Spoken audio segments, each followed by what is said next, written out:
Hi, today I'm going to talk about traveling with your dog to Italy.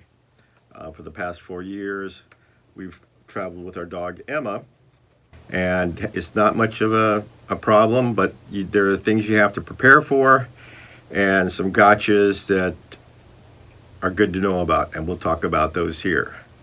So, first off, call your airline or check online for their requirements for having your dog travel in the cabin, which is what I'm going to talk about today. Emma weighs 12 pounds. Most of the airlines have a limit of 17 pounds for both the dog and the carrier. So if you can, try weighing those before you leave. Make sure you've got a light enough carrier. Our carrier has wheels, so it's easier to move her around the airport, and they're detachable. So when we get to the airport and before we put her on the scale, I take the wheels off, and that reduces a few pounds and keeps her under the limit.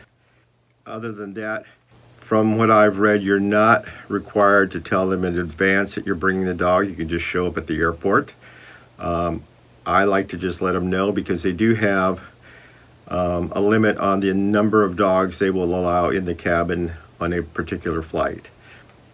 We've gone on a few flights where there are several dogs on the plane, so I don't know exactly what their number is, but it's good to let them know so they put it in your file.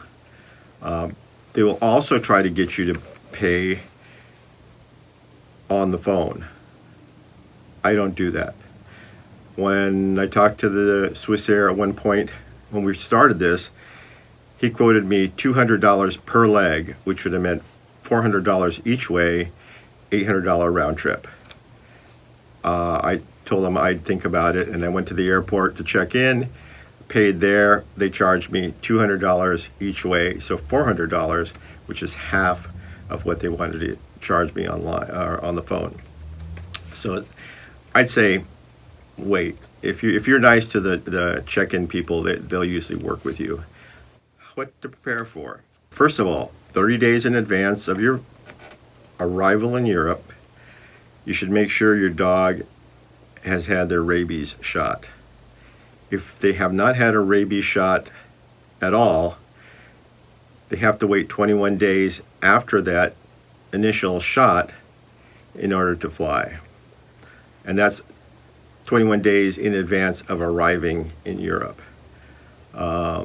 And also, if they haven't had a shot, the requirement is that you have your microchip implanted first and then the vaccination. You can do them both on the same day, but it has to be in a specific order. If they mark that they've done the shot before they put the microchip in, it won't work. You won't be allowed to use that. Also, the microchip has to be a specific 15-digit ISO compliant 11784 and 11785 microchip. With Emma, when we first got her, they had put whatever microchip they do here in the States, and when I went to check with my vet, he said no, this was not the approved microchip, and they put it in at that point. It's not once you've had an initial rabies shot, you can have that microchip put in later. It's the first rabies shot that they're concerned with. By the time we started traveling with her, she had had a rabies shot and a booster, and they don't worry about the boosters as long as the shot hasn't expired. And a rabies shot is good for 3 years. So you want to make sure you're within that time period. Let me see. A lot of info here, so I'm just reading a lot of this stuff. Okay, so then you need to make a vet appointment. And you need an USDA accredited vet. Just call your vet and ask him. Mine was. It doesn't seem to be a big deal. Tell them you need an APHIS, APHIS /USDA non-commercial health certificate for Italy. Okay, here's the first big gotcha. make sure they download the absolute newest version of this form. The first time we went or tried to go, our vet said, "Oh, we have that form. We'll just fill it out for you." And they had it on their desktop. They opened it up. They filled it out. They signed it. They gave it to us. I sent it to the USDA, and they sent it back and said, "Expired form." The USDA apparently changes this form super regularly, and they'll admit it, but they also tell your vet, download the latest version. Is there any difference in the form?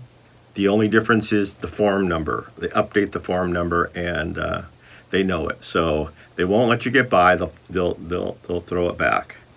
Now, the thing is, you need to have your certificate signed by the vet 30 days prior to arriving in the EU. So you have that window. So you can go 28 days in advance and get your vet to do the certificate. Check that it's the latest one, and it's easy to download it off the APHIS USDA site. And then make sure you get a copy of the latest rabies certificate. It's a rabies health certificate, or I think it's a vaccination health certificate. This is real important, and I'll tell you why in a little bit. Okay, so now you've got all your papers, your health certificate signed by the vet. You're out by now, maybe 15, 20 days. Well, don't send your papers in yet, because that health certificate has to be endorsed by the USDA within 10 days of arriving in the EU, which means if you send it 15 days in advance and they send it back to you, it'll be expired by the time you get to your destination. So what I usually do is send it 11 or 12 days in advance, because you're going to overnight it to the office. They usually turn it around in 2 days, and everything should be good. If you do send it farther out than, let's say, 12 days, I would put a big note on the front saying, the date we're arriving in Europe is XXX. Please do not endorse this before that date. Hope for the best. I've never done it, but I found that the people at the USDA are pretty helpful, at least in ours. We're in California, Northern California, and we've dealt with the Sacramento office 5 or 6 times now. Whenever there's been a problem, they've quickly either called us or the vet and had us, send updated forms or told us something we needed to add. Don't count on it. They're busy, and especially right now, they're probably short-staffed. So try to get everything in order before you send it. Make sure you send it at the right time. And I also include a copy of the vaccination certificate with the papers that they give me from the vet. So now, what do you send them? This is again where it gets a little bit tricky. You send them the health certificate signed by your vet, the vaccination certificate. You'll also want to send them a check or credit or debit card number. So the check you make out to the USDA, and I'll post the fees and what they want. Also, if you're going to do credit or debit, they have another form on their site that you can download that will that you fill out and include with your package with your credit card number on. And you will find info at www.aphis.usda.gov/pet-travel. That's a mouthful. And then you can select your endorsement office, the one for your state, or the one closest to you. And you can also find the fees there. Okay, so we're still talking about what's going in this package. Now you've got the certificate, you've got the vaccination certificate, you've got a check or the credit card form. Now, the best one to do is FedEx, and you'll have to get a return prepaid FedEx envelope,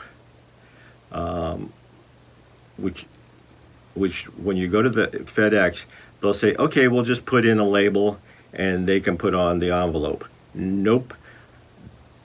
The USDA wants you to send them the whole envelope with the prepaid label, fold it up, and it gets to be a little bit of a bulky package together. Also, they want the return address to be your address. FedEx will want to put the USDA office's address as a return address, and you tell them no. And they'll probably tell you the only way to do that is if you have a FedEx account. And that's why I have a FedEx account, solely so I can get a return label that has my address on it. Again, the USDA will not send it back if it has their address as a return address, or as a return address. So make sure that the package you put inside your envelope is addressed to you, from you, with your address. So you send it off, hope for the best. Like I said, they've been really good. Even this last September in 2021,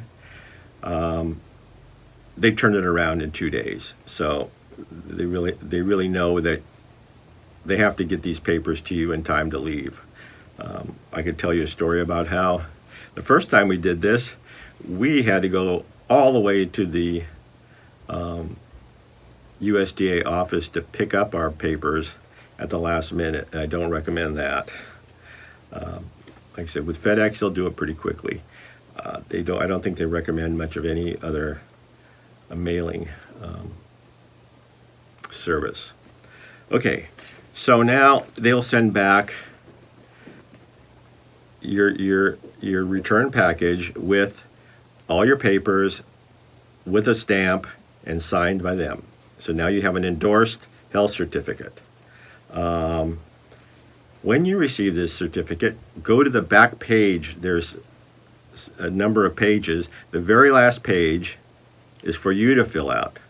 Basically, you copy the microchip number and the health certificate number onto this page from the other part of the health certificate, and then sign it, which says that you declare that all this is true and to the best of your knowledge, correct. So do that. Truthfully, I didn't even know that page existed till I did this research. We've done 5 trips and no one's ever looked at it or asked, but I'm trying to give you as much of the correct information as I can. So that's something that you should look at, and I'll be doing in the future. All right. Now, you're probably just about ready to go. There really aren't any paperwork that you need to do in advance. Though this last time, Swissair made me download a form that basically said your dog can hold it for the length of the flight. Otherwise, you're liable for it. I'd never seen that before, but we weren't having a particularly good time with this Swissair agent on the phone. I downloaded the form at the last minute, and it said, if you're doing it at the last minute, just bring it to the airport. No one wanted to see it. But if your airline wants that, make sure you have it with you, just in case. I bring everything. So you show up at the airport, make sure you're there with plenty of time. You'll have to have your health certificate, your vaccination certificate, and the dog in an approved carrier. And like I said, they will weigh your dog and the carrier right there, and it should be 17 pounds or less. For a 12-pound dog and the carrier we've never had a problem. That's about it outbound. Just how we do it. My dog is good about not needing to go out in the evenings. She can stay in and hold having to do her business quite a while, as long as it's the evening. So the last 4 flights that we've done, we have left at 8 o'clock in the evening. So basically it's her evening. She's ready to go to bed. So that helps her, makes her a little more comfortable. We also spend a lot of the day that we're leaving walking her, making sure she's as empty as possible. You're not supposed to give them too much water or food before you leave, but just enough that they're not going to get dehydrated, which a dog will get just as dehydrated, if not more, than you. So when we're flying, I will give her little sips of water. I'll wait a while and give her sips of water, and she's never had a problem. So we've been lucky that way, and you know your own dog, you know what they'll put up with.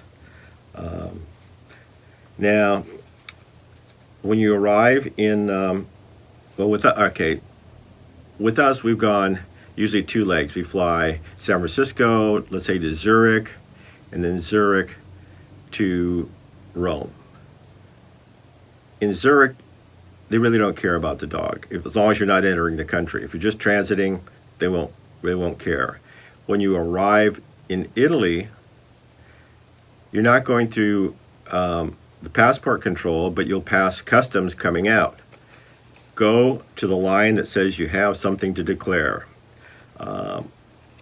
If you just start to walk out the door and you don't think about it, and they see the dog, and we've walked in a couple times because we didn't know and no one said anything. 3rd time, we got yanked out of line. At that point, they want to see a lot more paperwork. So you're going to have to show them everything. Better to go there first, tell them I have a dog with me. They'll look at her health certificate. They'll ask if she has an EU pet passport. If it's your first time, tell them no, we're going to get one when we get to our destination. And as long as the rabies certificate, vaccination certificate is in order, you're fine. This last time we had them look at all our papers, and because we hadn't been to Europe for 2 years because of the pandemic, her passport was expired, and they just understood that we couldn't have done anything about it, so they let us in. As soon as you get to your destination with us, that's Scalea, you'll need to either get the pet passport or get your passport updated if you haven't already. You check with your local vet. They might be able to do the EU passport. In our case, we were sent to Praia, which is the next train stop 10 miles away, and there's a government office there, a government vet, where they issue the passports or update them. So we did that. Easiest wherever you're at to check with your local vet. They'll tell you who to call and how to proceed. At that point, you'll pay a fee to get the passport, and that passport is good for as long as you have the dog, and as long as you get it updated whenever you have to redo your rabies vaccination, you'll be fine. Okay, so now while you're in Italy, like us, we travel around a lot by train, and I recommend making sure you have your pet passport with you when you're traveling by train. 99.9% of the time, the conductors are nice. They don't particularly care that your dog isn't in its carrier, and everything will be fine. And then the 0.1% of the time, you'll get a conductor who wants your dog in the carrier, and they want to see your papers. And if you don't have your papers, they can put you off the train at the next stop. Luckily, the first time this happened, we were on our way back from Praia, so they put us off the train at our stop. And he was happy about that, and we were happy too. Coming back from Sicily, we also ran into the same problem where a conductor demanded that we have our pet passport and gave us a bad time. He didn't put us off the train, he just gave us a bad time for about 10 minutes. So if you want to avoid all that, have the pet passport. Which brings up a good question, is how do you travel around on public transportation with the pet? We have like a cloth shopping bag that our dog fits in. She's learned that when we bring that out, we're going traveling. So she's learned to just jump in and she's ready to go. In Rome, we did that for a while, and then we just noticed there was no one with a small dog or even a big dog with any kind of a carrier. So we just carry her under our arm, and no one's ever said anything. I would never put her down with all the people around, and she seems fine and they seem fine. On the trains, the cloth bag is great because you can sit halfway in, halfway out, and keeps everybody happy. So those are the couple things to know about traveling. Okay, so you had a nice visit or time at your apartment or vacation or whatever, and you're leaving. Okay, I told you, do not get anything but an absolute vaccination certificate. This last trip, I'd asked the vet for the vaccination certificate, and he gave me basically our dog's vaccination history, listing all the vaccinations it had. And I hadn't noticed that. I just put it in with the papers. When we were leaving, we hadn't got the pet passport updated, and I had been told I could use my health certificate to get out. Don't count on it. We almost didn't get on the plane. What happens is, if the person you're dealing with at the check-in counter isn't really comfortable with English, the paperwork you hand them, they want to see an EU pet passport. And if they don't, they want some big letters that say rabies certificate and a date. Ours had a bunch of little letters, was hard to read, and in fact, it looked like her vaccination had expired, which it hadn't, but the way it was printed out, it did, and they refused to let us on the plane. They called headquarters. It took me a while to figure out exactly how to explain it to them, and we nearly missed our plane. So it is really important that you have an actual vaccination certificate, and better yet, have that EU pet passport, because as long as they see that and they see the dates are valid, you're through. So it's totally worth it to spend the time having the pet passport. Make sure you're there plenty of time in advance, because sometimes they decide that they're going to charge you an extra fee. Maybe you paid for the round trip, but they're going to say this leg is different and you have to pay. And in order to pay in Europe, they don't let you pay at the check-in counter. You have to go to another counter, pay them, get a receipt, come back, get back in line, show them. So make sure you have enough time for a lot of that kind of stuff. All right, going back, same thing. We actually do a 2-leg trip where we fly somewhere, let's say Zurich, spend the night, so it's an easy flight for the dog, and then the next morning, walk her, go on the plane, and it's not too bad of a flight back. Sure seems like we do a lot of extra work for our dog, but it's worth it. I want her to be as comfortable as possible while we're traveling, and I think she appreciates it. Okay, so now you arrive back at your home in the U.S. Again, when you're leaving, as you pass customs, go to the line that says something to declare. Tell them you have the dog. The reason I'm telling you this is because in our dog carrier, if she's inside completely, they may not notice. They don't even notice that we have a dog until we tell them. But if somebody's watching and sees that, then what happens? In San Francisco, we got sent to another office, and not only did they want to see our papers, they opened up all of our bags and went through everything just to show us that we should have showed up at the something to declare line. So take it seriously. Tell them it's an extra 10 minutes of your time, but it's totally worth it. And that pretty much is everything you need to know. I will put the link to the APHIS USDA site down in the